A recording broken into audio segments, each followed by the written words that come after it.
Welcome to our YouTube video series on employment law focusing on employee payroll issues.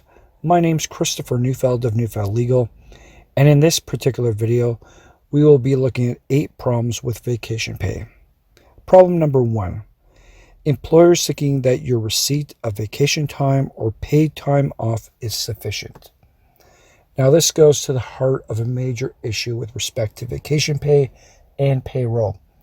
And that is the reliance upon American payroll practices as opposed to the employment standards legislation of the applicable jurisdiction in Canada. Because vacation time and paid time off, as we'll see, are terms specific to the United States and cannot be conflated with vacation days and vacation pay. And when this occurs, you run into serious problems, especially, as you'll note, for salaried employees. Problem number 2. Employment contracts that establish vacation pay arrangements that are inferior to statutory minimums found in employment standards legislation. The legislation sets forth the minimums and they must strictly be followed. You can't make your own rules, and very often attempts to craft contractual language to circumvent the application of vacation pay and general holiday pay will fall apart. Yes, oftentimes employees don't do anything about it, so employers continue those practices, yet they're in conflict with both the legislation and case law, and if ever taken to court, the legal precedents are there that much of these contracts will be replaced by the statutory minimums found in the legislation. Problem number 3, being paid an hourly rate for vacation pay that is the same as your base hourly rate. This is because in Canada and in many jurisdictions, vacation pay is premised on wages, of which hourly pay is but one component. Yes, it's the majority, and it can represent something like 90-95% oftentimes. But there are oftentimes other components involved, and those aspects must be included in the proper calculation undertaken such that the statutory minimum is paid and not some alternate that is less than the statutory minimum. Problem number 4, believing that the rules for construction employees are as simple as a percentage of the base hourly pay. Once again, we're talking about wages, not simply base hourly pay and other components that are included in wages, and in particular in the province of Alberta. The wages that are being applied to vacation pay also need to account for the vacation pay that was paid in the prior year. That's in the legislation, and it must be respected and paid for. Problem number 5, not receiving a separate payment that is vacation pay when on salary and believing that the continuance of your salary during your vacation satisfies the employment standards legislation.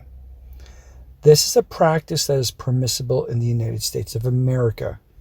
However, it is not in the legislation in Canada. And even when you see commentary from a government that talks about this, there are aspects of it that are not properly considered, and we'll address this in point number 7. But the fact of the matter is that every aspect of pay needs to be properly accounted for. In Alberta, you're required to separately list out vacation pay and general holiday pay, and you can't simply merge them into salary or hourly pay because it contravenes the legislation. And the courts have consistently taken that position that this contravention is not permissible, and doing so results in the employee not having received their vacation pay or general holiday pay, and the employer being obligated to make those payments separate and apart. Problem number 6, having a comparable amount deducted from your salary as you are being paid vacation pay.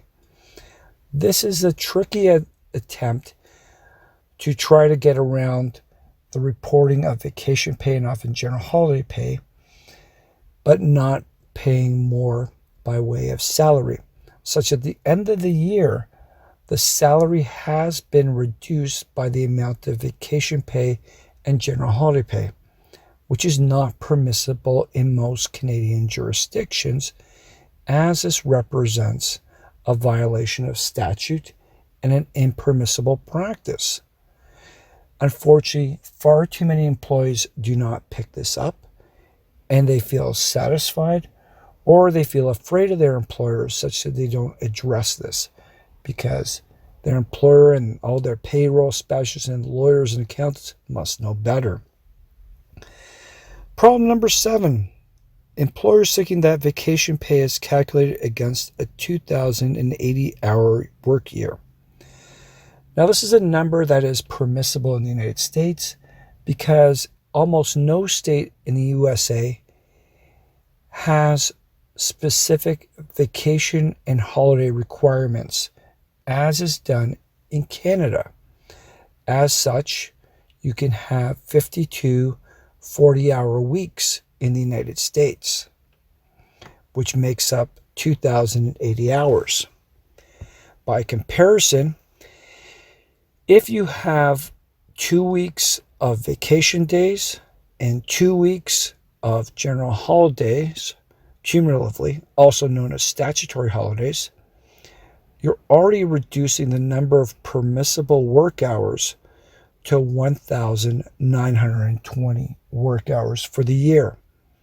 As such, if your calculation is based on an impermissible 2,080 work hours, which is impossible to meet because the law requires that those other hours are taken away, you are going to have incorrect calculations, problematic, and resulting in underpayments. Finally, problem number 8, believing that vacation pay is so easily lost because you haven't taken vacation or didn't challenge your employer's miscalculations for years. Many provinces in Canada, including Ontario, Saskatchewan, Manitoba, and Alberta, the legislation creates what is known as a statutory deemed trust that protects either wages, vacation pay, general holiday pay, and overtime pay, or in the case of certain provinces like Ontario, only vacation pay, but it protects those for years so that the employee while working does not necessarily need to challenge the employer with respect to their miscalculations and underpayments, such that the money is earned and it is retained by the employer as a trustee, for which the employee is the beneficiary of those funds.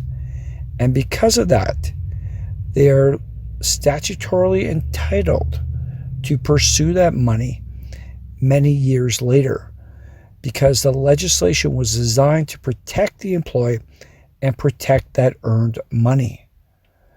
So the idea that vacation pay can only go back 2 years in certain circumstances exists because employees either don't know about this or they pursue it through employment standards officers who also don't fully understand the scope of this statutory deemed trust, which is specifically written into the legislation of many provinces and is designed to protect employees' rights to vacation pay, and with respect to some provinces, other earned payments as well.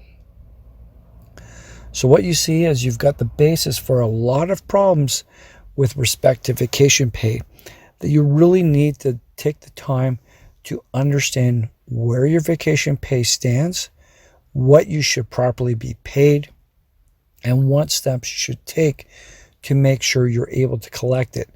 Sometimes you're going to have to wait until a later date to actually pursue that vacation pay because you don't want to lose the current job you have.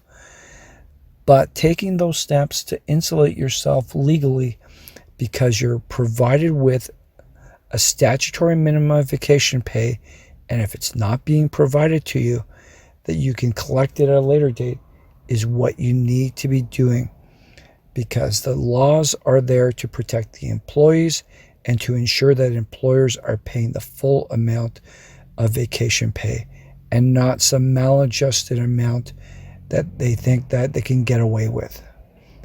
And that's just some of the basics of the problems associated with vacation pay in Canada.